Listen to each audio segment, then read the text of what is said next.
Chalo, good afternoon, students. Let us start with PCB paper.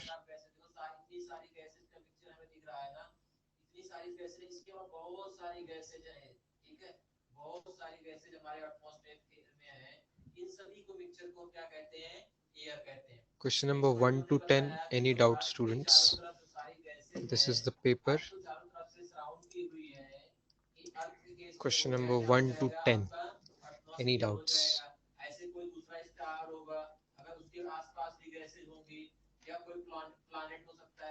These are the questions I'm displaying. 1, 2, you can see it on the screen. Many of you have given this PCB paper. Any doubts in any question, you are supposed to ask it. This session is exclusively for all the students who are joining right now. तो आप लोगों को पूछना है, question के numbers जो आपको doubts है वही एक्सप्लेन करना है. हर क्वेश्चन की जरूरत आपको नहीं पड़ी होगी. 1 2 3 4 5 6 7 8. जल्दी जल्दी बोलो स्टूडेंट्स. स्क्रीन दिख रही है, क्लियर स्क्रीन है. Everyone can see the screen and voice, both students. You have both available, right? Clear है ना? चलो.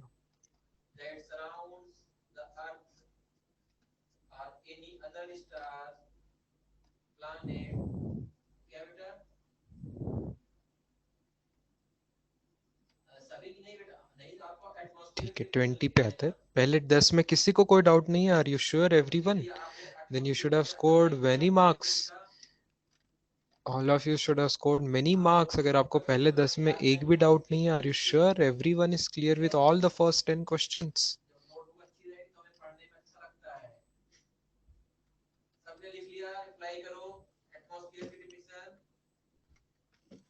चलो, क्लियर है तो बहुत ही अच्छी बात है. तो देन क्वेश्चन नंबर 11 to 20 में, question number 20 has been asked as a doubt. देख लीजिए. Look at the board. JEE पे बाद में आते हैं, one paper at a time. JEE पे भी आएंगे कुछ ही मिनटों में. Question number 20 is yes.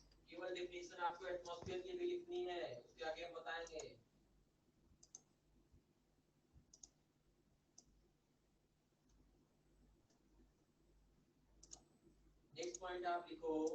अभी मैं केवल अर्थ की बात कर रहा हूँ. अर्थ के चारों तरफ देखो, हमने अभी डिस्कस किया क्या है. We all have seen students कि जब भी कॉस वगैरह के अंदर कुछ होता है तो ये एंगल होता है स्टूडेंट्स. और एंगल हमेशा डायमेंशनलेस होता है. एंगल हमेशा डायमेंशनलेस होता है. मतलब ओमेगा टी माइनस के एक्स, इस चीज को कोई डायमेंशन नहीं है. This is m0 l0 t0, कोई डायमेंशंस नहीं है. और हमने ये भी पता है कि जब सब्ट्रैक्शन करते हैं तो सभी चीज के डायमेंशन सेम होते हैं. ऐड सब्ट्रैक्ट करने वाली चीज के डायमेंशन सेम होते हैं. इसलिए ओमेगा इंटू टी का dimension will be same as k into x का dimension will be same as m0 l0 t0. ये हुआ. अब हमें पूछा है k का डायमेंशन. k का डायमेंशन पूछा हुआ है. देयरफॉर पहले दो लाइंस पर से, पहला जो इक्वेशन है इसमें, इस पर से मैं ऐसा लिख सकता हूँ k का डायमेंशन भी ओमेगा t का डायमेंशन डिवाइडेड बाय x का डायमेंशन. या तो इवन ये करने की जरूरत नहीं है. m0 l0 t0 यहां तक पहुंचे तो इस पर से आप बोल सकते हैं कि इसका डायमेंशन में न्यूमरेटर में m0 l0 t0 divided by x का डायमेंशन. सीधी बात है. kx का डायमेंशन लेस है. kx is m0 l0 t0. तो k के लिए मैंने बस x डिवाइड कर दिया. अच्छा, डज एवरीबडी नो x का डायमेंशन इज लेंथ? क्वेश्चन में x कुछ नहीं दिया तो x ये लेंथ होता है. x ये डिस्टेंस लेंथ इस चीज के लिए होता है. तो ये लेंथ L पावर 1 हो गया। न्यूमरेटर में है m0 L0 T0, तो लगा दिए स्टूडेंट्स लॉज आपने बराबर, तो आंसर आया m0 L minus 1 T0, m0 L minus 1 T0। Clear है students? Who had asked this question? Sharvari को? Yes. चलो, any other questions? 1 to 10, 11 to 20?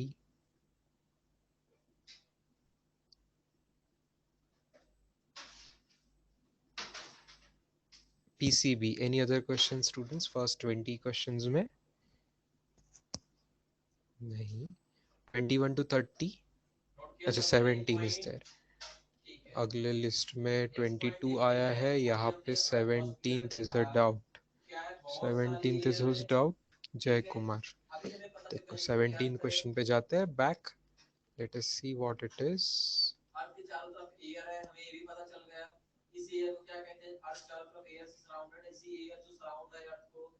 Hey, this is very similar to question which we did in the morning students. Very similar. Morning में हमने जो last question किया ना students, वो एकदम ऐसा ही है। देखो बहुत सिमिलर है, बहुत बहुत बहुत सिमिलर क्वेश्चन है।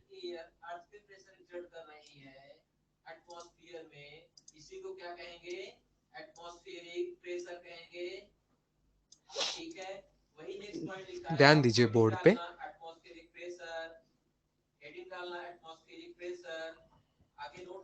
You can go by options, one after the other आप options चेक करेंगे तो भी आपका ये आंसर आसानी से आ जाएगा।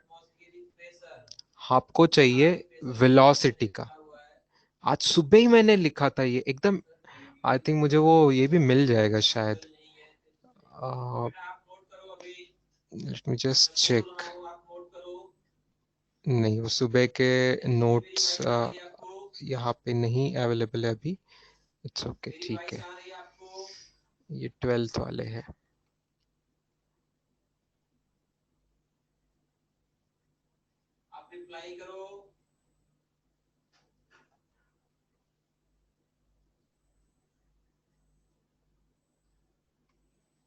ठीक है, सुबह मैंने आपको याद आ रहा है स्टूडेंट्स, जी के लिए लिखा था मीटर पर सेकेंड स्क्वायर, और लैम्डा इज ऑल्सो लेंथ, तो ये मीटर हो जाएगा। तो ये मल्टीप्लाई करके सीधा सीधा मीटर स्क्वायर पर सेकेंड स्क्वायर आ रहा है, जो ही वेलोसिटी के स्क्वायर का होता है ना। वेलोसिटी खुद होती है मीटर पर सेकेंड में, तो ये हुआ मीटर पर सेकेंड का पूरा स्क्वायर। तो मीटर पर सेकेंड का पूरा स्क्वायर यही मीटर स्क्वायर पर सेकेंड स्क्वायर होगा ना स्टूडेंट्स। तो यही से आपको थर्ड ऑप्शन मिल गया। तो आपको पूरा मेथड ऑफ डायमेंशन यूज करने की जरूरत नहीं है। मेथड ऑफ डायमेंशन से जो आंसर आएगा वो यूनिट से आएगा। तो अगर यूनिट से आपका आसानी से आ रहा है तो मेथड ऑफ डायमेंशन क्यों यूज करेंगे। ABCD ऑप्शन में से आपने करेक्ट जवाब सिलेक्ट कर लिया है, बात खत्म हो गई है ना। That's the easy task to do. This is the easier way to do this question. Next 22nd सवाल students। 22nd question is about this. Hey, ये किसका डाउट है? 22nd is किसका डाउट है? 22nd Sakshi Karade and Sakshi Pawar. Both Sakshis, are you from second batch?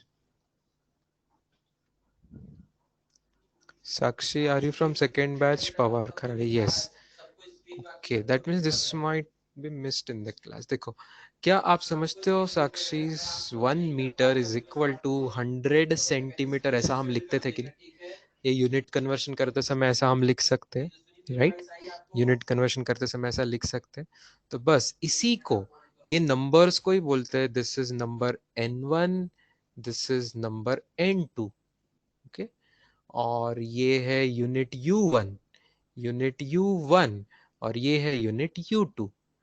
तो इसी तरीके से होता है कि जब भी यूनिट आप कन्वर्ट करते हो तो N1U1 is equal to N2U2 होता है, ठीक है। हाँ, ये बहुत इजी था, लेकिन ये चीज जिसको अगर ये नोटेशन ही पता नहीं थे, अगर क्लास में सर ने कराते समय अगर ये नोटेशन आपको नहीं बताए थे तो आप कंफ्यूज हो गए होंगे कि ये क्या पूछा जा रहा है करके, ठीक है। सो इसलिए आपको ऐसा लगा, तो दिस इज लाइक दैट, कोई भी कन्वर्शन करते समय आप ऐसा ही करते हो, ठीक है। तो ये N1 N2 are numerical values, ये N1 N2 जो होते हैं ये नंबर्स है, राइट। नंबर्स मतलब numerical values, they are numerical values.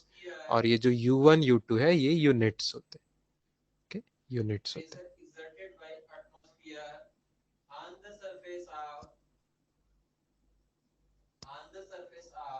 चलो, क्वेश्चन नंबर 16 और 23, okay 16 and 23।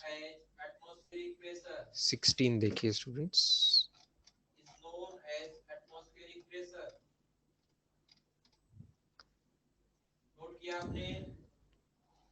Yes 16th question में there is small printing error जो कि आपको समझ में आ सकती है।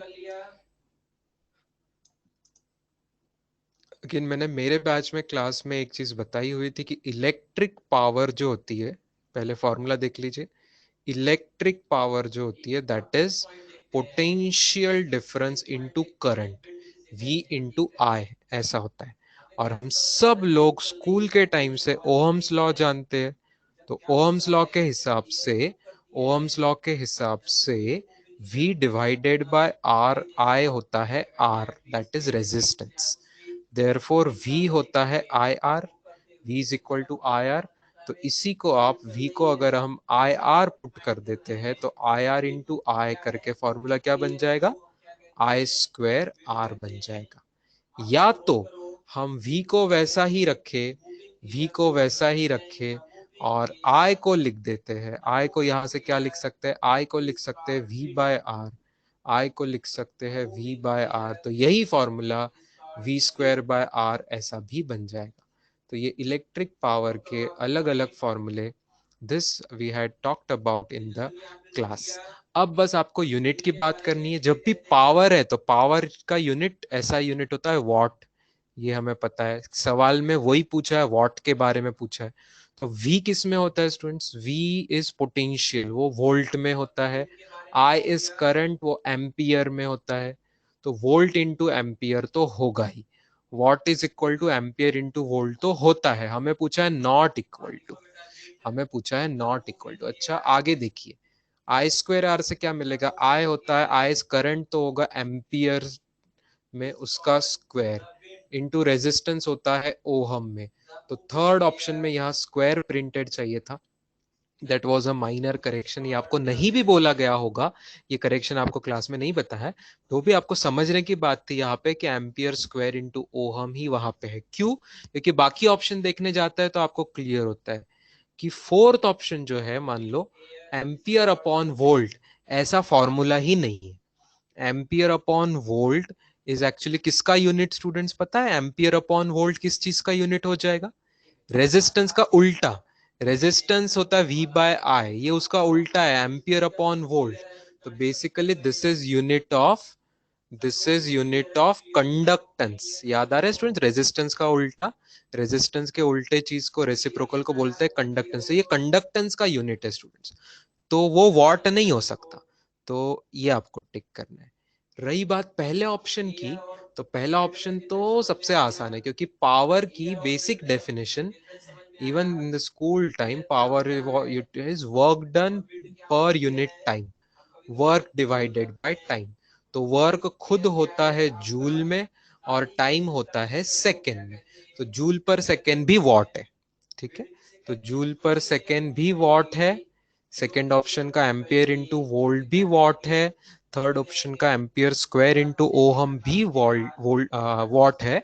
लेकिन फोर्थ ऑप्शन का वो वॉट नहीं है, वो कंडक्टेंस का यूनिट है, ठीक है। यस,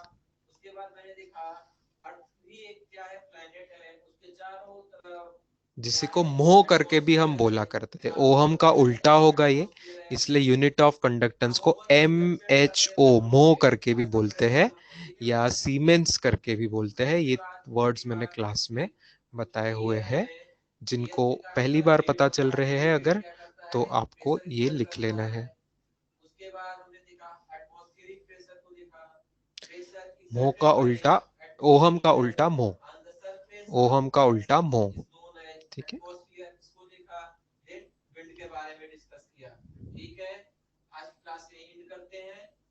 ये पूरा पेज लिख लीजिए students, those who are getting it as a new information, please have a note of it.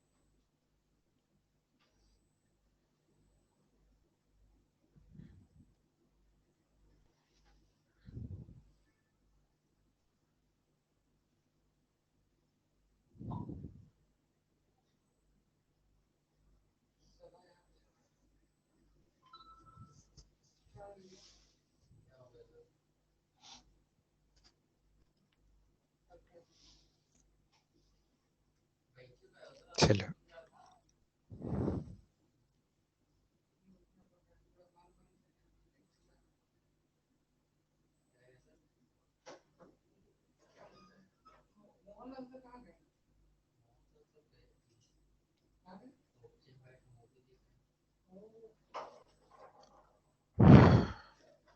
are we talking of neat paper, Tanishq? We are at PCB, neat paper, NEET, PCB paper. Okay, chalo, we'll go to next page.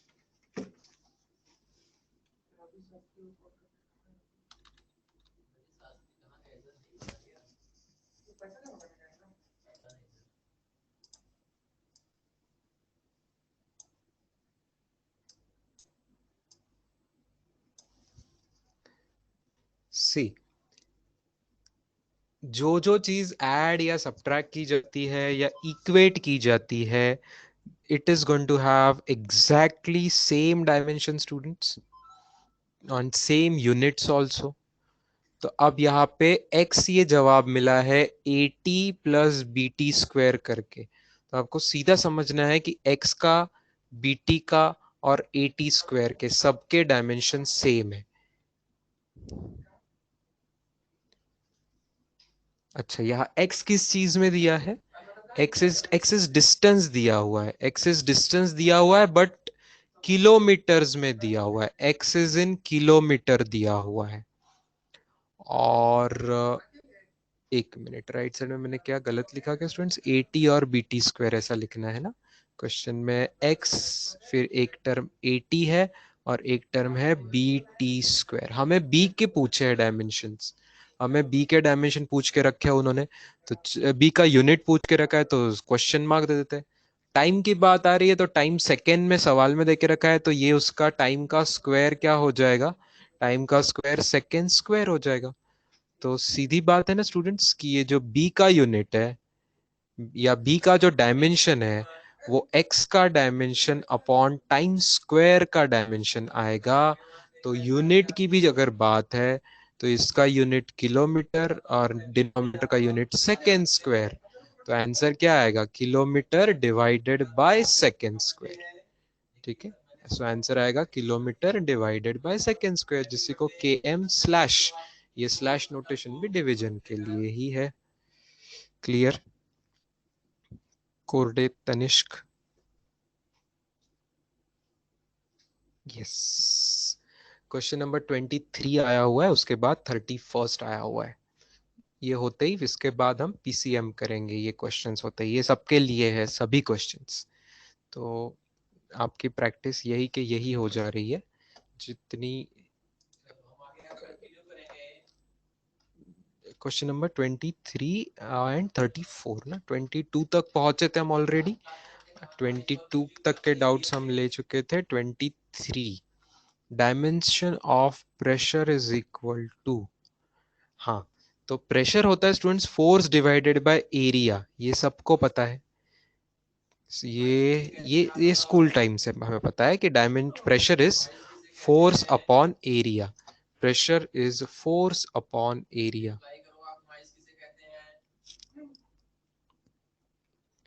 तो pressure का dimension हो जाएगा force का dimension divided by area का dimension. तो force का dimension याद है हमको, मास इनटू एक्सेलरेशन करके, तो m1 l1 t minus two, और एरिया का डायमेंशन होगा लेंथ स्क्वायर। तो आंसर क्या आएगा, m power 1 l power -1 t की पावर -2, ये होगा प्रेशर का डायमेंशन।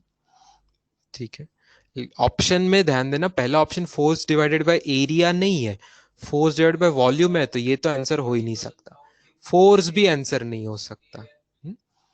अगर किसी को एनर्जी याद है तो एनर्जी के भी डायमेंशन होते हैं m1 l2 t minus two, तो ये भी आंसर नहीं हो सकता। वैसे एक ही ऑप्शन बचा है फिर, energy per unit volume. Confirm कर लीजिए, एनर्जी पर यूनिट वॉल्यूम का क्या मतलब होता है, एनर्जी पर यूनिट वॉल्यूम का मतलब होगा एनर्जी डिवाइडेड बाय वॉल्यूम। तो इसका डायमेंशन क्या होता है, चेक एवरीवन, एनर्जी का डायमेंशन आप लोग याद ही कर ले, मैंने तो याद लिख दिया आपको, फोर्थ ऑप्शन में है लिखा हुआ, ठीक है, ये हम याद ही करा करते हैं। और वॉल्यूम का डायमेंशन लेंथ क्यूब होगा, कर दीजिए बराबर से, डिवीजन कर दीजिए।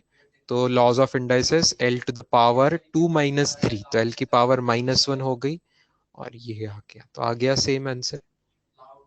That means second option is the correct answer, मतलब एनर्जी पर यूनिट वॉल्यूम का ही आंसर प्रेशर के आंसर से, मतलब डायमेंशन से मैच कर रहा है। सही है, इज इट ओके स्टूडेंट्स? मेरे ख्याल से ये ऐसे ये डाउट्स मोनली सेकेंड बैच स्टूडेंट से आ रहे हैं, तो late me just confirm, Anuja is it clear? Yes. इसमें से जो याद करना है स्टूडेंट्स, वो मैं आपको ये मैंने मेरे बैच में ये याद कराता हूँ मैं, वर्क का मतलब एनर्जी का डायमेंशन और फोर्स का डायमेंशन रिस्पेक्टिव पावर्स में, 1 1 - 2 दैट इज mlt की पावर 1 1 - 2, इसकी 1 2 - 2, एंड पावर की 1 2 - 3। ये मेरे 10 साल के टीचिंग एक्सपीरियंस में मुझे इतना पता है कि अगर ये आप तीन याद कर लोगे तो इससे 50 सवाल आप सॉल्व कर सकते हैं, क्योंकि फोर्स हर चैप्टर में आता है, electricity, magnetism, optics, modern physics, हर चैप्टर में फोर्स आएगा, एनर्जी आएगी कोई ना कोई फॉर्म की, तो वर्क और एनर्जी सेम ही होता है, राइट? तो ये वर्क और एनर्जी का डायमेंशन सेम ही होता है, एनर्जी और वर्क इंटर कन्वर्टिबल। तो ये चीजें याद करेंगे तो हमें हर चैप्टर में काम में आती है, इसलिए इनको याद करना है, तो सवाल भी आपसे फटाफट हो जाएंगे, राइट? Very good. चलो 34 पे आते हैं students, this was question 23, let us come to question 34. Second batch students, if this shortcuts are new for you if at all, तो ये लिख लीजिए, जो बॉक्स किया है वो याद रखने का है, इनको रट लेना, इनको बहुत इस्तेमाल करेंगे कई जगह पे।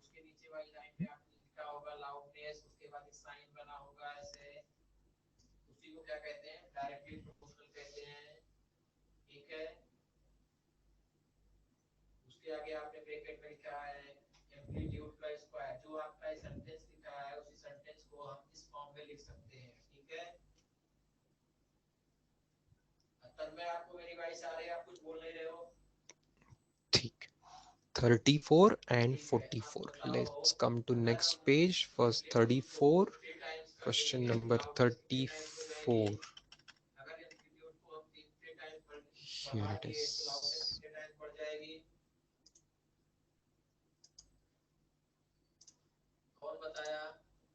If a particle is displaced, actually ये क्वेश्चन क्लास में ही हुआ है, सेकेंड बैच में भी क्लास में हुआ है, तो I am not was somebody absent that day, second batch में तो क्लास में ही हुआ है ये क्वेश्चन। मैंने डीपीपी का होमवर्क जो दिया था ना, वो उसी में आया होगा। किसने पूछा 34? वैष्णवी राउत एंड और किसी ने पूछा था, चलो एक बार बता देता हूँ मैं, but quickly, but this we have done, I do remember this, क्योंकि हमने बताया था कि displacement is always final position minus initial करके आता है, फाइनल माइनस इनिशियल। तो यहाँ पे ये चीज फाइनल है और ये चीज इनिशियल है, जहां से स्टार्ट किया वो इनिशियल है। तो उसको आप सब्ट्रैक्ट करते हो तो डिस्प्लेसमेंट आपको क्या मिल रही है, डिस्प्लेसमेंट को एस बार करके डिनोट करते हैं, एस बार। तो 14 माइनस 3 तो 11 आई कैप मिल रहा है, 13 माइनस 2 11 जे कैप मिल रहा है, 9 माइनस माइनस 6 करेंगे तो 15 के कैप, सब्ट्रैक्शन बराबर कर लेंगे।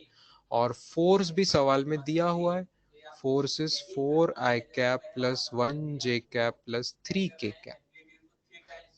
वर्क डन का फॉर्मूला क्या होता है, work done is force dot displacement. This in our last day revision, Saturday revision also, दोनों बैच में हमने ये किया था, force dot displacement.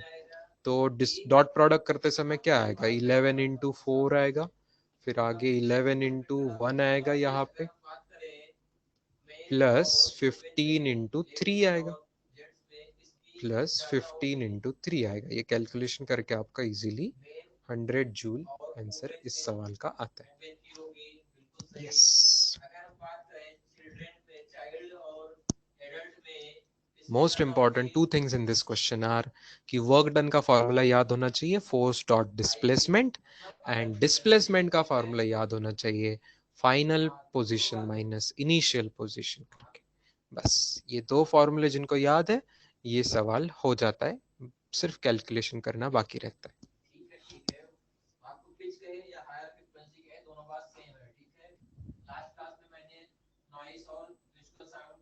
Partha Gawande sir, I am confuse when to apply dot और क्रॉस। ये सैटरडे के रिवीजन में बताया था कि कुछ फॉर्मूले में डॉट है, कुछ फॉर्मूले में क्रॉस है, ये याद ही रखना है। वर्क डन के फॉर्मूले में डॉट प्रोडक्ट आएगा, पावर के फॉर्मूला में डॉट प्रोडक्ट आएगा, बिकॉज ये स्केलर क्वांटिटीज है इसलिए इसमें डॉट आएगा। और क्रॉस प्रोडक्ट कहाँ आएगा, वेक्टर्स में, टॉर्क ये वेक्टर होता है तो उसमें क्रॉस प्रोडक्ट आएगा, वेलोसिटी वेक्टर होती है उसमें क्रॉस प्रोडक्ट आता है। ये सिंपल बात है, जहां वेक्टर आंसर आता है वो क्रॉस प्रोडक्ट होता है, जब स्केलर आंसर आता है डॉट प्रोडक्ट होता है। क्या पार्थ गावंडे को याद नहीं है कि वर्क डन स्केलर क्वांटिटी है करके, वर्क डन ये स्केलर क्वांटिटी होती है, ये याद नहीं है क्या है? तो फिर भाई डॉट प्रोडक्ट ही तो स्केलर आंसर देता है ना, क्या क्रॉस प्रोडक्ट कभी स्केलर देता है क्या आंसर? क्रॉस प्रोडक्ट हमें वेक्टर आंसर देता है, डॉट प्रोडक्ट हमें स्केलर आंसर देता है।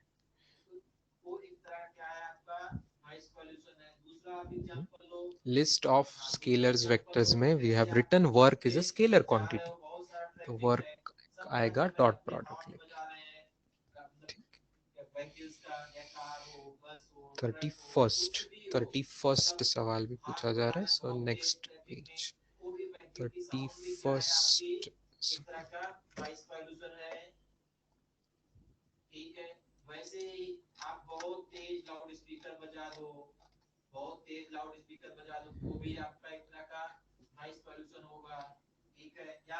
पर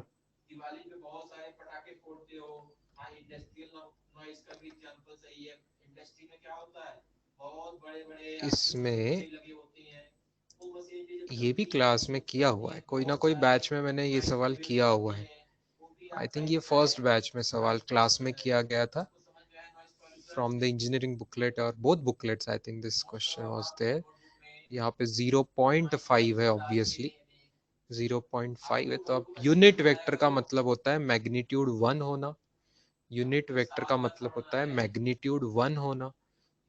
क्या हमें याद है, पी एक्स आई कैप प्लस पी वाई जे कैप प्लस पी जेड के कैप करते हैं, अगर ये कोई वेक्टर है तो उसका मैग्नीट्यूड कैसा लिखा करते थे हम, magnitude under root of P X square plus P Y square plus P Z square. तो लगा देते यहाँ ये फॉर्मूला, 0.5 का स्क्वायर, 0.8 का स्क्वायर और c का स्क्वायर, ये हो जाएगा मैग्नीट्यूड। लेकिन सवाल में यूनिट वेक्टर बोला है, यूनिट वेक्टर मतलब मैग्नीट्यूड का जवाब क्या लिखना है, 1 लिखना है। ओके, स्क्वायर कर दो दोनों साइड पे और अच्छे से सिंप्लीफाई कर दो, तो आपका सी स्क्वायर का आंसर इससे आ जाएगा, सी स्क्वायर का आंसर आ जाएगा तो रूट लेके सी का भी आंसर आ जाएगा। ठीक है, दो वैल्यूज आ सकती, प्लस माइनस रूट ऑफ 0.11। यहाँ पे पॉजिटिव ही ऑप्शन है तो पॉजिटिव वाला आंसर टिक करेंगे।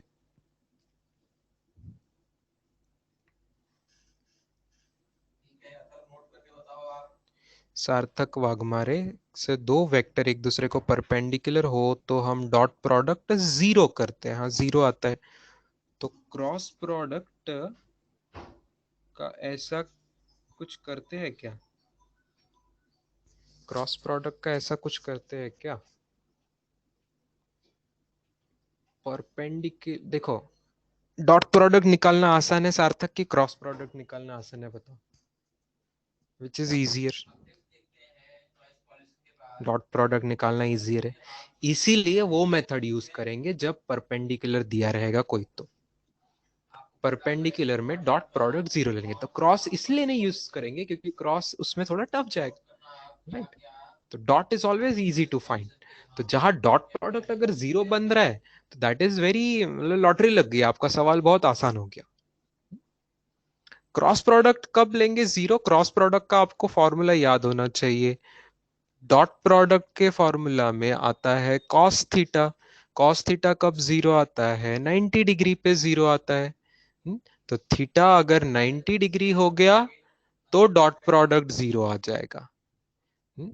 वैसे ही आपको क्रॉस प्रोडक्ट का मैग्नीट्यूड याद होगा, पी क्यू साइन थीटा आता है। तो ये कब जीरो होगा?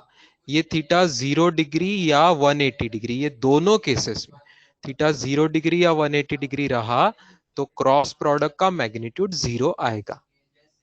ठीक है, लेकिन ये मोस्टली किसी सवाल में हमें करना ही नहीं पड़ा ऐसा। ठीक है, मोस्ट ऑफ द टाइम आपको परपेंडिकुलर के केस में डॉट प्रोडक्ट जीरो ये चीज हम अप्लाई करते हैं।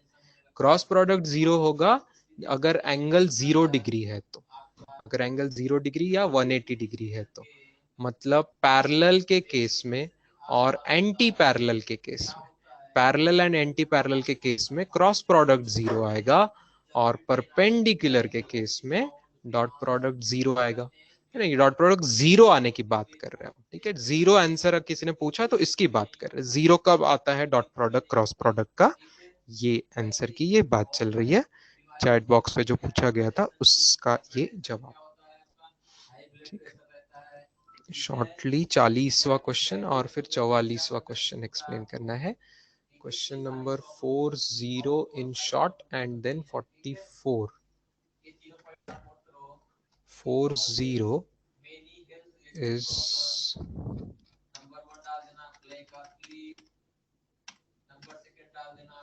हाँ, 40 के लिए students angle between P bar plus Q bar and P bar cross Q bar, इन दोनों के बीच में का एंगल आपको पूछा गया है।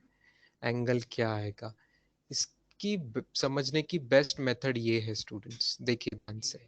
क्या हमने क्लास में देखा है कि पी बार अगर ऐसा है और क्यू बार अगर ऐसा है तो क्रॉस प्रोडक्ट में फिंगर्स कर्ल करके इसको जो परपेंडिकुलर डायरेक्शन में पी बार क्रॉस क्यू बार आता है, सब लोग मानते हैं ये परपेंडिकुलर हुआ करता है, सब लोगों को परपेंडिकुलर हुआ करता है, तो पूरे प्लेन को ही परपेंडिकुलर हुआ करता है, राइट? पी क्रॉस क्यू ये पूरे प्लेन को ही परपेंडिकुलर हुआ करता है।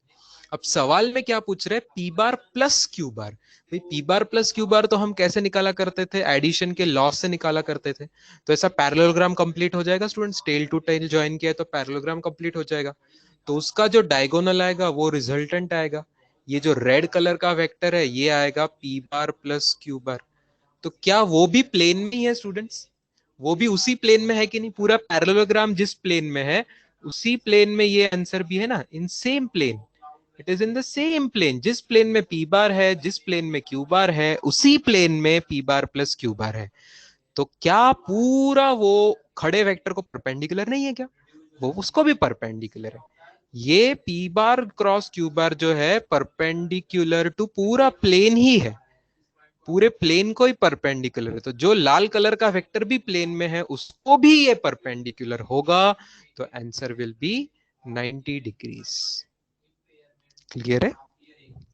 डायग्राम क्लियर है? जिन्होंने पूछा था 40 सवाल शॉर्ट में जिन्होंने पूछा था स्टूडेंट्स, हर्षदा एंड और किसी ने जिसने भी पूछा होगा, क्लियर? 44 बहुत लोगों ने पूछा है तो कुछ जरूर सवाल में कैसे सॉल्व करना है देखेंगे। सुबह शॉर्ट में बात की थी, मैंने आंसर बताया था, लेकिन आप लोग को अगर वापस आप पूछ रहे हो तो डिटेल में एग्जैक्टली करके देखते हैं। इसमें सिर्फ नंबर का खेल था स्टूडेंट्स, बाकी कुछ भी नहीं है। It's only a play of numbers, only the play of numbers.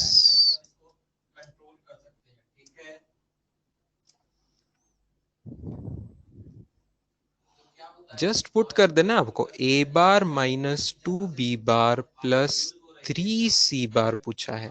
यहाँ कोई डायग्राम तो नहीं है सवाल में, सबकी वैल्यूज दी है, वैल्यू पुट करो 2i cap plus j cap minus double of b bar की वैल्यू पुट करो 3j cap minus k cap plus C bar की वैल्यू पुट कीजिए 6i cap minus 4k cap.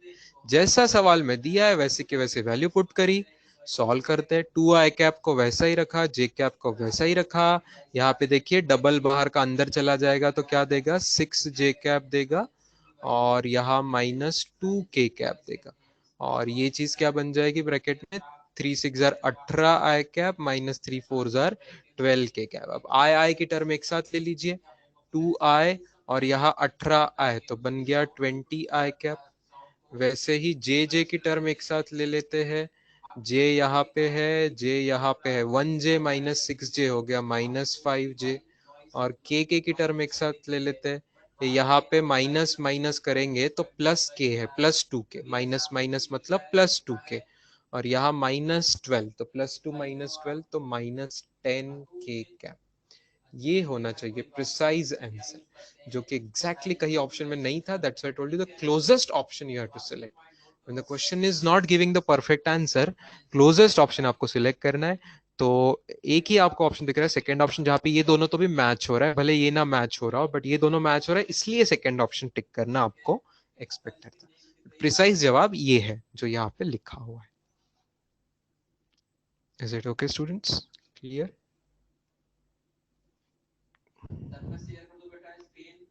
Yes, चलो all clear. NEET एक बार वापस बोलिए, NEET में एक बार सब प्लस टू के आएगा। क्या प्लस टू के आएगा, कौन सा प्लस टू के आएगा? 2 - 12 होगा ना भाई, माइनस माइनस प्लस आया ये, माइनस यहाँ माइनस साइन बाहर, यहाँ माइनस साइन अंदर, तो ये माइनस माइनस प्लस हुआ ना, तो ये +2 और -12 कितना होता बेटा, +2 -12 -10 होता कि नहीं? ये -10 के कैप आया, सही है। चलो एनीथिंग एल्स स्टूडेंट्स, वापस बोलिए 1 to 45। और किसी का कोई डाउट? नीट में से वापस एक बार देख लीजिए, पीसीएम बीडी में किसी का कोई डाउट है? नहीं है। चलो जेई पे आते हैं।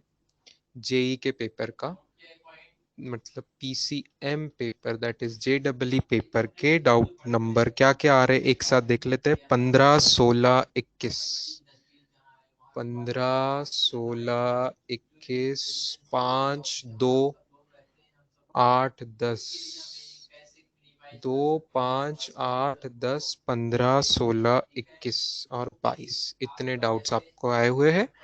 देखते हैं, we will come to page number, I mean question this, paper this. Raghav को सेकंड भी डाउट, सेकंड किसका डाउट आया स्टूडेंट्स देखते हैं। ईशा का डाउट है सेकंड।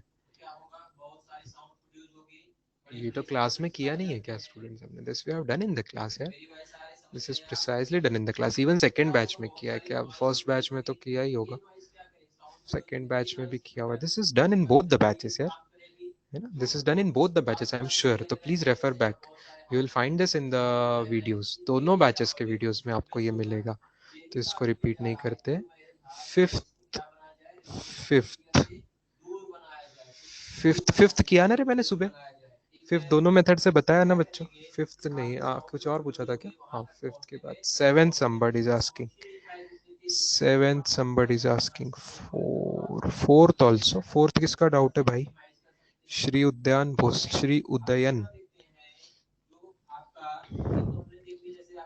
श्री उदयन का सेवेंथ सवाल डाउट है।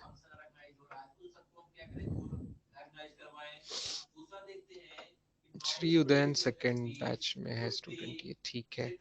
ये इसको ऐसे करेंगे, सबसे आसान इसकी मेथड ज्योमेट्री से, इजीएस्ट मेथड है सवाल की ज्योमेट्री से, इजीएस्ट मेथड इसकी ज्योमेट्री से 7 सवाल की। Resultant of two forces, one is double the other in magnitude, one is double the other in magnitude and perpendicular to smaller। मतलब डायग्राम ध्यान से देखना, डायग्राम बनेगी इस तरीके से, एक छोटा वेक्टर है, एक उसके डबल वाला ऐसा है कि रिजल्टेंट इज परपेंडिकुलर, जो रिजल्टेंट है वो छोटे वाले को परपेंडिकुलर, तो ये रिजल्टेंट आया, ये रिजल्टेंट हो गया परपेंडिकुलर छोटे वाले को, ठीक है। तो एक वेक्टर अगर p है तो ये 2p लेंथ है, 2p right, double the other है। तो क्या हमें ज्योमेट्री का 30 60 90 ट्रायंगल याद आ रहा है कि जो हाफ साइड होती है उसके अपोजिट का एंगल 30 डिग्री होना ही चाहिए। This is what geometry tells us 30 60 90 theorem में। अगर हाफ ऑफ हाइपोटेनस कोई साइड है, this side is half of hypotenuse, तो उसके अपोजिट का एंगल 30 डिग्री होना ही चाहिए। अगर उसके अपोजिट का एंगल 30 डिग्री है तो एक एंगल जो बचा बाजू में वो 60 डिग्री हो गया, ठीक है। तो जो दिन व्हाइट फोर्सेस है उनके बीच में का एंगल क्या होगा, ट्रायंगल लॉ के हिसाब से लगाया तो बाहर का एंगल, तो ये 120 degree angle is the answer. Is it clear बच्चों? Yes, this was also in the DPP. Yes, लेकिन सेकंड बैच के स्टूडेंट्स कहाँ सॉल्व करते हैं ज्यादा बहुत कुछ, उनको थोड़ा सा, वो लेट ज्वाइन हुए तो उनको टाइम भी कम मिला है, तो उन्होंने इतना ज्यादा सॉल्विंग नहीं किया है, इसके लिए सवाल आया है।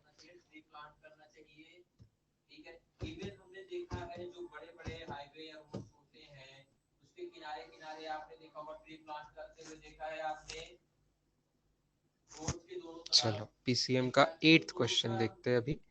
This and 7th we have talked about.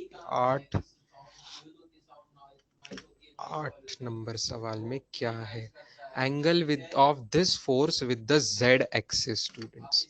This is also one of the easiest questions to do. 4i cap minus 3j cap plus 5k cap, ठीक है। तो आपको याद होगा एंगल विद जेड एक्सिस को हम गामा बोला करते थे ना, अल्फा बीटा गामा। ये जो गामा हुआ करता था वो एंगल विद जेड एक्सिस होता है, तो यही इस सवाल में पूछा हुआ है। नाउ आपको डायरेक्शन कोसाइंस याद है तो ये भी याद होगा कि pz is equal to p cos gamma होता है। यहाँ पे pz मतलब कौन सी वैल्यू है, pz मतलब k कैप का कोएफिशिएंट ये 5 है, ठीक है। और p कौन सी वैल्यू होगी, p की वैल्यू आपका magnitude of the given vector, मतलब 4 square plus minus 3 square plus 5 square करके आएगा, ठीक है। चलो बस इस इक्वेशन को सॉल्व कर दीजिए। तो राइट साइड में आपका रहा है 5 बाय, फिर रूट की वैल्यू 50 आ रही है अंदर, तो कॉस गामा ये हो गया। तो रूट 50 को ही आप 25 इंटू 2 करेंगे तो 5√2 हो जाएगा cos gamma. Therefore cos gamma की वैल्यू 5 5 कैंसिल होके 1/√2 आ रही है। अगर कॉस गामा 1/√2 आता है, दुनिया के कौन से एंगल का गामा का कॉस, कौन से एंगल का कॉस 1/√2 आता है, सर्टनली 45 डिग्रीज का। इसीलिए इसका आंसर हो गया gamma is equal to 45 degrees.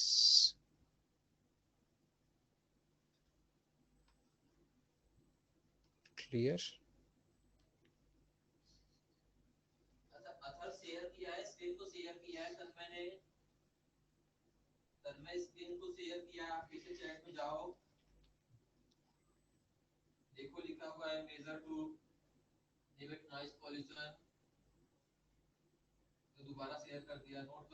Yes correct Prathamesh Shinde, वो भी एक मेथड हो सकती है।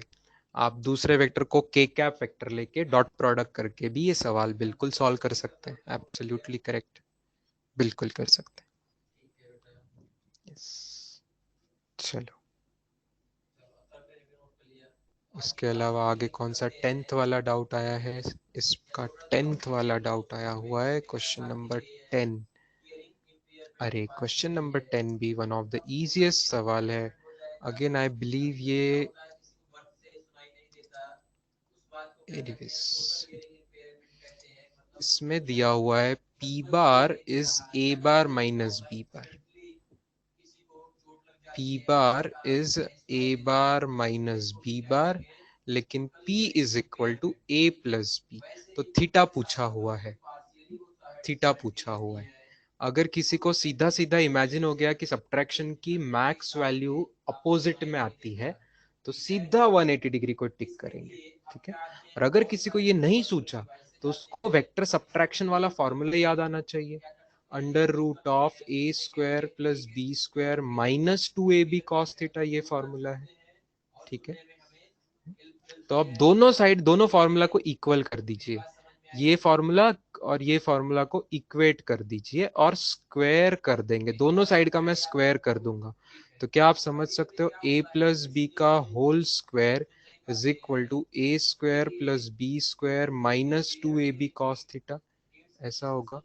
और होल स्क्वायर का expansion A square plus B square plus 2ab होता है। राइट साइड की चीज एज इट इज कर दी है, तो you are getting lot of cancellation here. उस कैंसिलेशन में A square B square cancel हो रहा है। तो 2ab is equal to minus 2ab cos theta, again cancellation occurs and cos theta की वैल्यू आपको मिल रही है -1। अब ये तो जग जाहिर चीज है कि cos थीटा -1 होता है 180 डिग्रीज के लिए। All clear? 10th वाला जिन्होंने पूछा था, 10 सवाल पूछने वाले Ranware and many other students who had asked this question. Is it okay, Namrata and all? Yes. कुछ नहीं याद आया आपको तो ये तो कर ही सकते हैं, बाकी अगर आपको कोई शॉर्टकट ध्यान नहीं आया तो ये तो कर ही सकते हैं, क्योंकि ये फॉर्मूला तो आपको भूलना ही नहीं है। वेक्टर एडिशन सब्ट्रैक्शन का तो फॉर्मूला आप भूलना ही नहीं है आपको। 15, 16, 21, 22, क्वेश्चन नंबर 15, 16, 21, 22।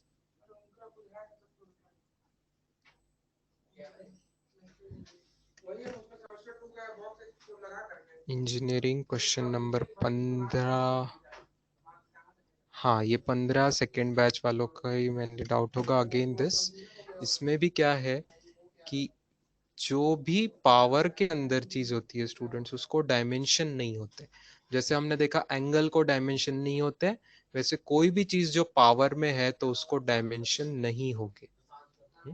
तो ये चीज को डायमेंशन नहीं होंगे मतलब डायमेंशन लेस होगी वो चीज।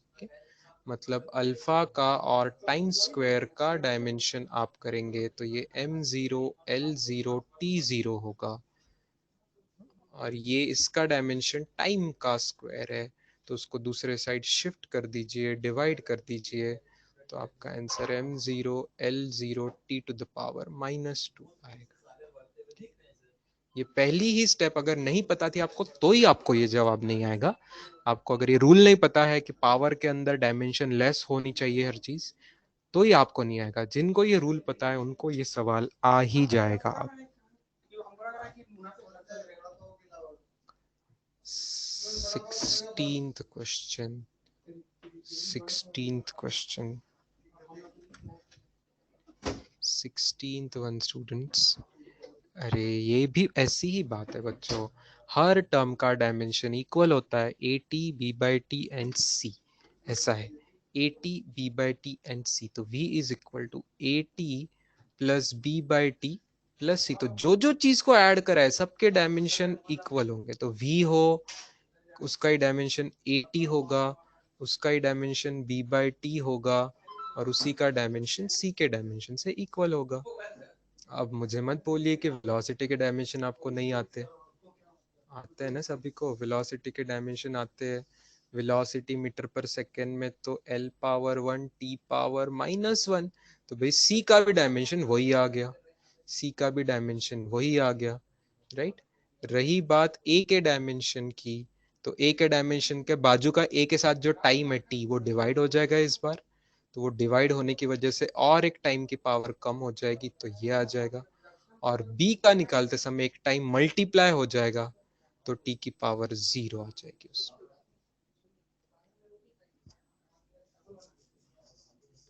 ठीक,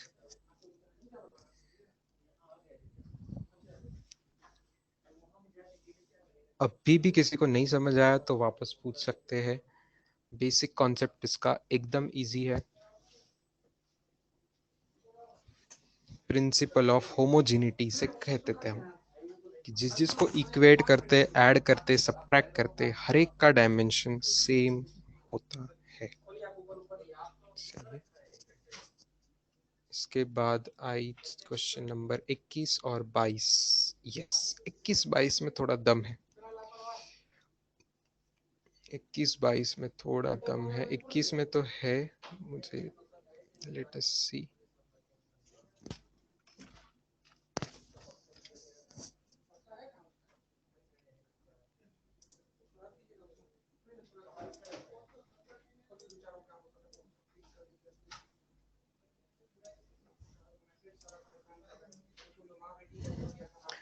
अभी थोड़ी देर पहले हमने बात करी कि परपेंडिकुलर कोई है तो उनका डॉट प्रोडक्ट 0 होता।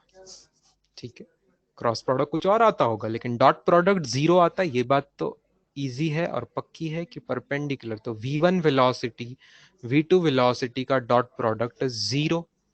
अच्छा, डॉट प्रोडक्ट कैसे लिया करते थे? हमें पता है आई आई वाली टर्म एक साथ आ जाएगी और जे जे वाली टर्म एक साथ आ जाएगी। तो आई वाले में सबसे पहले है 1, दूसरे में है 4, प्लस जे वाली टर्म्स क्या है, पहले में -2t और दूसरे में सिर्फ 1 इज इक्वल टू 0। करो तो solve. 4 - 2t is equal to 0। तो 4 इज इक्वल टू 2t, तो t is equal to 2। Therefore 2 seconds answer आएगा। तो 2 सेकेंड पे ये वेलोसिटी परपेंडिकुलर हो जाएगी। तो टाइम का आंसर आ रहा है, सो आंसर इज 2 सेकेंड्स, जो कि आपको इंटीजर टाइप में आपको इंस्ट्रक्शन बताई हुई थी कि 2 डेसिमल्स तक लिखना है, तो 2.00 ऐसा लिखना था आपको। 2.00 इस तरीके से आंसर लिखना था। 22 नंबर क्वेश्चन में क्या है? ओके, 22 के जैसा क्वेश्चन हमने किया हुआ था दोनों बैचेस में, एग्जैक्टली ये नहीं था लेकिन ऐसा क्वेश्चन एक किया हुआ था। अलजेब्रा ज्योमेट्री दोनों से मैंने बताया होगा।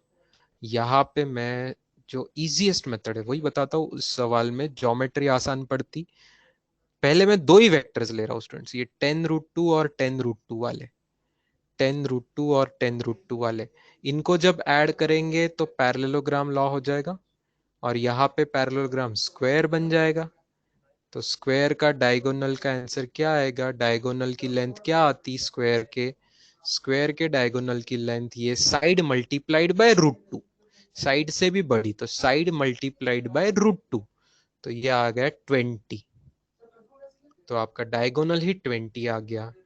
इसके अलावा सवाल में और एक फोर्स था 10 न्यूटन का उसी डायरेक्शन में, 10 न्यूटन का उसी डायरेक्शन में फोर्स था, 10 न्यूटन का फोर्स उसी डायरेक्शन में और था। तो क्लियर बात है कि अपना आंसर आ जाएगा 20 + 10, 20 और 10 सेम डायरेक्शन में, राइट? 10 एक और फोर्स था तो this will be 30 Newton. And so आपको आंसर क्या टिक करना एक्सपेक्टेड था? आंसर 30.00। ये ऐसा टाइप करने पे आपको फुल 4 मार्क्स मिले हैं। जिन्होंने ऐसा टाइप किया है 30.00, they have got the 4 marks for this question.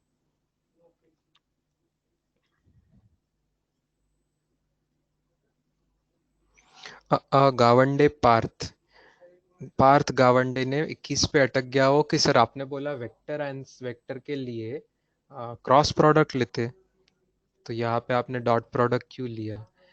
बेटा आपको कंफ्यूजन क्या हुआ वो ये है कि आंसर क्या यहाँ पे क्रॉस आता है कि डॉट प्रोडक्ट का आंसर स्केलर आता है, क्रॉस प्रोडक्ट का आंसर वेक्टर आता है। तो भाई वेलोसिटी वेक्टर है लेकिन वेलोसिटी का डॉट प्रोडक्ट स्केलर आएगा, वेलोसिटी का क्रॉस प्रोडक्ट वेक्टर आएगा। तो सवाल कुछ भी कर सकते हैं हम, डॉट वेलोसिटी का डॉट प्रोडक्ट भी निकाल सकते, क्रॉस प्रोडक्ट भी निकाल सकते, वेलोसिटीज का डॉट प्रोडक्ट भी निकाल सकते, क्रॉस प्रोडक्ट भी निकाल सकते। लेकिन परपेंडिकुलर के केस में थीटा 90 डिग्री मतलब कौन जीरो होगा भाई? थीटा 90 डिग्री का साइन जीरो होता है कि कॉस जीरो होता है?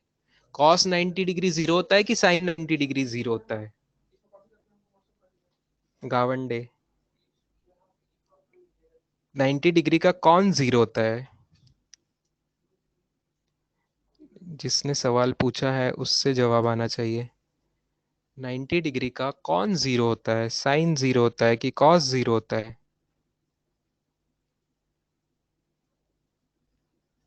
कॉस जीरो होता है। तो फिर भाई कॉस के लिए डॉट प्रोडक्ट लिया। तो इस सवाल में क्रॉस प्रोडक्ट नहीं क्या ले सकता? ले सकता। क्यों नहीं ले सकता?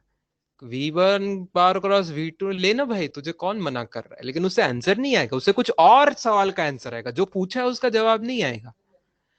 तू V1 बार क्रॉस V2 बार निकालेगा, कुछ और आएगा, लेकिन वो चीज जीरो नहीं होगी ना, क्योंकि साइन 90 डिग्री जीरो नहीं होता।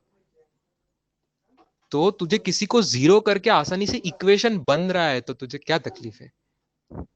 ले दोनों सकते, डॉट क्रॉस दोनों ले सकते, वेक्टर्स में डॉट प्रोडक्ट भी ले सकते, क्रॉस प्रोडक्ट भी ले सकते। डॉट प्रोडक्ट का आंसर स्केलर आता है, क्रॉस प्रोडक्ट का आंसर वेक्टर आता है। अब तेरा कंफ्यूजन गया क्या भाई?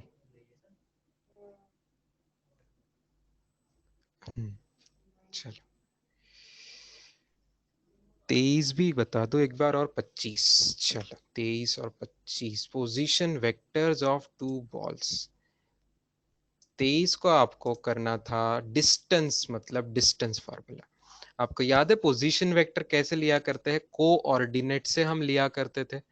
पोजीशन वेक्टर कोऑर्डिनेट से लिया करते थे। तो यहाँ पे अगर ऐसे पोजीशन वेक्टर दिए हुए हैं, दो बॉल्स के ऐसे पोजीशन वेक्टर दिए हुए हैं, तो क्या आप समझ गए कि ये पॉइंट है 2,7? 2,7 पे ये पहला बॉल है 2,7 पे, और दूसरा बॉल है -2,4 पे। इसके बाद अपनी स्कूल की कोऑर्डिनेट ज्योमेट्री याद कर लो। डिस्टेंस पूछा है तो डिस्टेंस फॉर्मूला लगा देंगे। डिस्टेंस फॉर्मूला हुआ करता है y2 minus y1 whole square, x2 minus x1 whole square. बस यही काम करना था। तो यही काम करके आंसर 9 और 16 का रूट मतलब 25 का रूट मतलब आ रहा है 5। तो आपको टाइप करना था 5.00। ऑब्वियसली आंसर मीटर में है। आपको यहाँ पे सिर्फ नंबर्स टाइप करने रहते हैं, इंटीजर टाइप में, कोई यूनिट नहीं होता टाइप करने का। आपको सिर्फ 5.00 ऐसे टाइप करना। सही है। चलो question number 25, the last, and we end the session for the day. अच्छा अच्छा 19 भी है, तो भाई वापस पीछे आते हो, जल्दी जल्दी जल्दी जल्दी जल्दी। 19 में क्या है? बोल्ट्जमैन कांस्टेंट कुछ लोग पूछ रहे हैं, ये सेकंड बैच के स्टूडेंटों का। सार्थक, हाँ नहीं 19, 19 पूछने वाला राज काकड़े। बोल्ट्जमैन कांस्टेंट बेटा होता है 19 वाला सवाल। 19वां सवाल, Boltzmann constant K, Boltzmann constant, इसकी वैल्यू होती है universal gas constant divided by Avogadro constant. ये universal gas constant divided by Avogadro's gas constant. फिर से अगर ये वैल्यूज अगर आपके बैच में नहीं बताई गई है, तो ये मैंने अपेंडिक्स, एनसीईआरटी का अपेंडिक्स खोलिए, एनसीईआरटी का अपेंडिक्स 1 में ये चीजें आपको मिलेगी। नहीं तो आप कहीं, इवन स्टेट बोर्ड बुक आपने फर्स्ट चैप्टर रेफर करेंगे तो बोल्ट्जमैन कांस्टेंट की आपको वैल्यू मिलेगी निकाली हुई इन जूल पर केल्विन। तो यही से आपको सवाल करना था। आपको कोई भी कांस्टेंट तो यूनिट के साथ याद रखना है। तो जूल किस चीज का है? एनर्जी होती है। जूल एनर्जी होती है। जूल में एनर्जी, और पर टेम्परेचर एट केल्विन टेम्परेचर होता है, तो टेम्परेचर रेज टू -1। तो क्या हमने कुछ मिनटों पहले याद किया कि एनर्जी के डायमेंशन होते हैं 1 2 -2, और टेम्परेचर के लिए k टू द पावर -1। इस k को ही थीटा भी लिखते हैं। Theta stands for k, all theta also stands for temperature, and k also stands for kelvin for temperature का डायमेंशन। तो k की पावर -1 लिखो या थीटा, हमने लास्ट दिन रिवीजन में लिखा था k या थीटा दोनों, अच्छा सॉरी सेकंड बैच में मैं वेक्टर्स की रिवीजन हुई थी, हाँ तो ये फर्स्ट बैच में रिवीजन के टाइम पे हमने देखा था कि k या थीटा दोनों नोटेशन यूज कर सकते हैं। अब भाई मैं आपकी बात वेरीफाई तो नहीं कर सकता सेकंड बैच वालों की, आपको ये नहीं सिखाया गया था बोल्ट्जमैन कांस्टेंट करके, ये बुक में है, पहले ही चैप्टर में यूनिट्स डायमेंशन में बुक में है।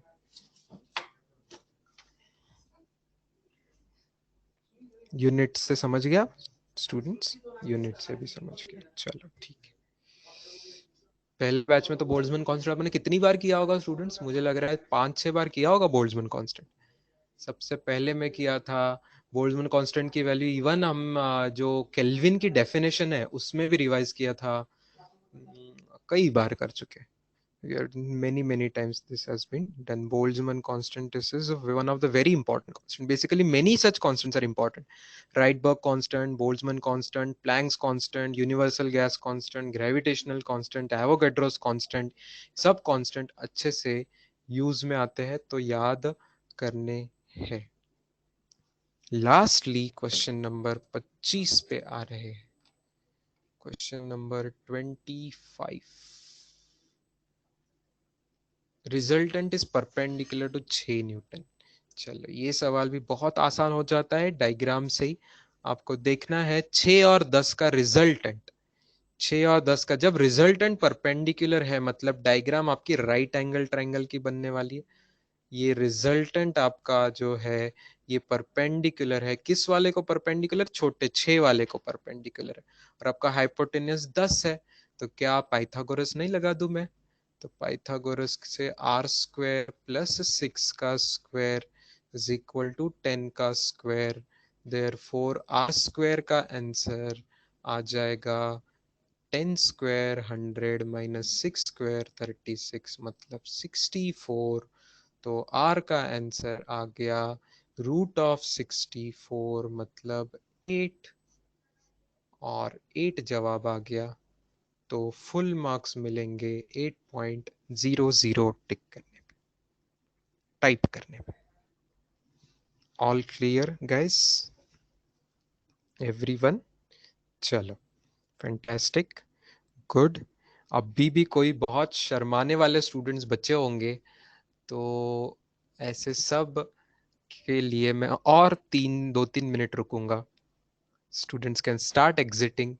किसी ने अभी तक नहीं पूछा है कोई सवाल, लेकिन अभी भी मन में कोई सवाल छुपा हुआ है तो आपके दिल के कोने से उसको आपके दिमाग से बाहर निकाल के टाइप करके पूछ लीजिए, तो आपको मैं बता दूंगा। चलो, ना शर्माने वालों को bye bye, see you tomorrow.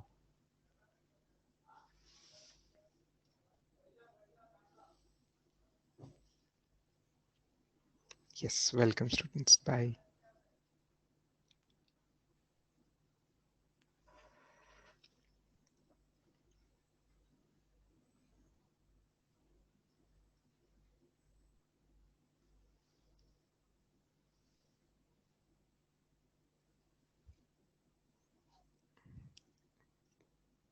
Yes, देख लीजिए स्टूडेंट्स अपने अपने पेपर का। Anybody is wishing to ask any question अभी तक जो क्लियर नहीं होगा आपको?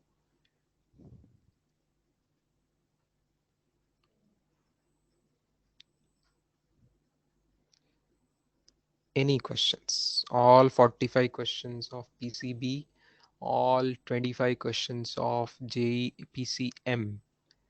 Any particular doubt, छोटा मोटा वर्ड कोई समझ नहीं आया, कोई ऑप्शन समझ नहीं आया, कोई मेथड समझ नहीं आई, कोई कॉन्सेप्ट समझ में नहीं आया, अगर कोई होगा तो ज़रूर बता दीजिए।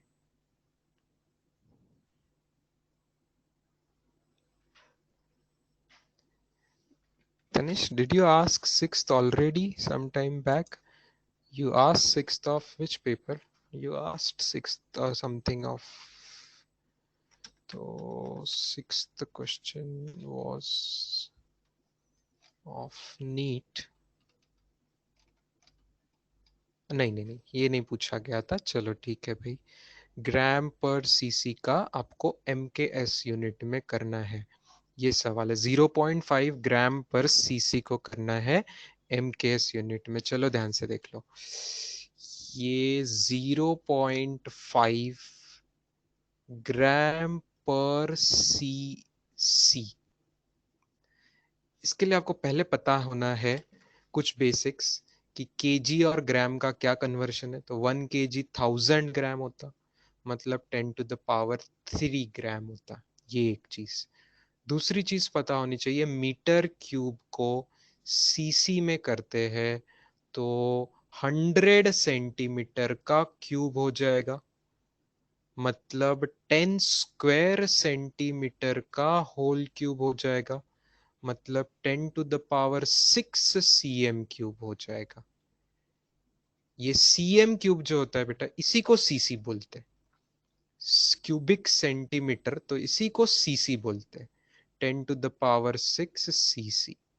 ठीक है, ये जो राइट साइड में मैंने दो चीज को डबल अंडरलाइन किया है, ये इस सवाल का मेन, क्या बोलते हैं, क्रक्स ऑफ दिस क्वेश्चन है, ये इसका बेसिस है।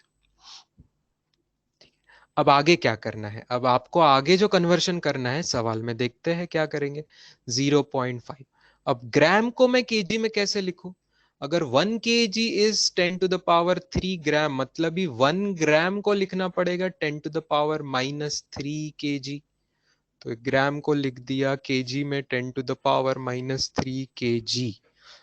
सीसी को कैसे लिखूंगा? इस पर से 1 cc को लिखूंगा 10 to the power -6 metre cube. तो यहां आ जाएगा 10 to the power -6 metre cube. ठीक, अब 10 की पावर लॉज ऑफ इंडाइसिस सही से लगा दो, -3 नीचे का माइनस -6, आंसर आ जाएगा केजी पर मीटर क्यूब में। तो 0.5 गुणीला 10 10 की पावर +3 kg पर मीटर क्यूब। तो 0.5 को 1000 से मल्टीप्लाई करेंगे, 500 kg पर मीटर क्यूब। यस, सीसी कोई ml ही होता है, वेरी करेक्ट। ये जो क्यूबिक सेंटीमीटर होता है यही सीसी होता है। सीसी का लॉन्ग फॉर्म ही है क्यूबिक सेंटीमीटर, और यही ml भी होता है, वेरी ट्रू। यही मिलीलीटर, ml भी यही होता है, दैट्स परफेक्ट। हाँ, दशमलव कहते हैं डेसिमल को, इतना मुझे याद है। पावर को क्या कहते हैं? 10 का घात 3 शायद। 0.5 गुना 10 का घात 3 केजी प्रति मीटर क्यूब। केजी प्रति मीटर क्यूब, ये हो गया प्योरेस्ट हिंदी में। चलो, खुश? Anyone else, any other doubt students? Sarthak Waghmare 24 कशातलं बेटा Sarthak? 24 of which? 24 of JEE. 24 of JEE. Area of parallelogram represented by this vector and this vector is। चलो, क्लास में हमने फॉर्मूला किया था एरिया ऑफ पैरेललोग्राम। अगर साइड्स दी हुई है तो एरिया ऑफ पैरेललोग्राम आएगा magnitude of P bar cross Q बार। अगर उसकी साइड्स पी क्यू है तो magnitude of P bar cross Q बार, ये था। तो अब मैग्नीट्यूड ऑफ, इस सवाल में पी बार है 2i cap plus 3j cap, Q bar है 1i cap plus 4j cap. अब ये क्रॉस प्रोडक्ट करने के लिए एक तो डायरेक्ट डायरेक्ट करो क्रॉस प्रोडक्ट, ऐसे टर्म बाय टर्म लेके, आई क्रॉस आई 0 हो जाता है, जे क्रॉस जे 0 हो जाता है। तो कौन सी टर्म बची अंदर? आई क्रॉस जे की टर्म बची, 2 × 4 8 आई क्रॉस जे की टर्म बची, और +3 जे क्रॉस आई की टर्म बची। लेकिन आई क्रॉस जे होता है k कैप, जे क्रॉस आई होता है -k कैप, तो ये 8 - 3, 8 - 3 के कैप अंदर बचेगा, दैट इज 5 के कैप अंदर बचेगा। अब 5 के कैप का मैग्नीट्यूड क्या होता है? 5 होता है सिर्फ। 5 के कैप का मैग्नीट्यूड है ना, बाहर में मॉड है, मैग्नीट्यूड ऑफ है। तो 5 के कैप की लेंथ 5 होती, मैग्नीट्यूड 5 होता। तो आंसर आपको लिखना था 5.00। पैरेललोग्राम का एरिया डायगोनल से भी निकालते थे अगर डायगोनल क्वेश्चन में दिए होते तो। इसका अनदर फॉर्मूला होता half of magnitude of d1 bar cross d2 बार। लेकिन सवाल में साइड्स दी है कि डायगोनल दिए है? क्या सवाल में डायगोनल बोला है? नहीं। तो रिप्रेजेंटेड बाय में पैरेललोग्राम के मैं आपको दो चीजें दे दूं तो बाय डिफॉल्ट वो क्या होगा? उसकी साइड्स होगी। तो यहाँ ए बार बी बार जो बोल रहे हैं वो क्या है? Sides of parallelogram. डायगोनल होता तो बोलते थे कि चलो ये डायगोनल से करते, कुछ नहीं बोला है तो ट्रायंगल की साइड्स, पैरेललोग्राम की साइड्स है ना, बेसिक बेसिक चीज उसकी साइड होती है। ठीक है, डायगोनल तो बाद में बनाया जाता है अगर स्पेशली दिया रहा तो। ठीक, चलो और कोई? तनिष्क तूने सवाल चेंज कर दिया था क्या बेटा बाद में? तूने 6 के बाद 7 पूछ लिया था बड़ी देर बाद। क्या तुझे सच्ची 7th वाला डाउट है अभी भी पीसीबी का? 7 तो किया हमने ना, 7th वी हैव डन। तूने पहले 7 पूछा था भाई, अभी 6 पूछिया, दोनों हो गया। अब पहले 7 पूछा था, अभी 6 पूछ लिया। चलो क्लियर है, मतलब दोनों बातें क्लियर है। All right guys, everyone? Yes, चलो see you tomorrow students. Okay, fantastic. चलो have a good evening, bye.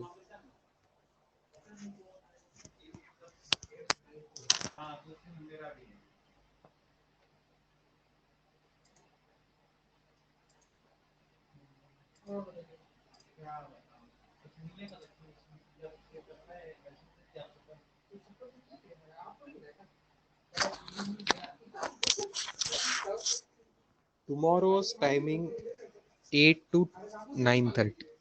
Morning 8 to 9:30 for all the students is the tomorrow's time.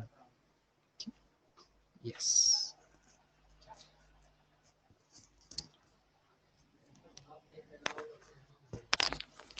I don't think extra session will be needed tomorrow. We cleared all the doubts. तो extra session और किसी दिन जरूरत पड़ेगी कभी बोलेंगे, अभी के लिए कल ओनली मॉर्निंग 8 to 9:30।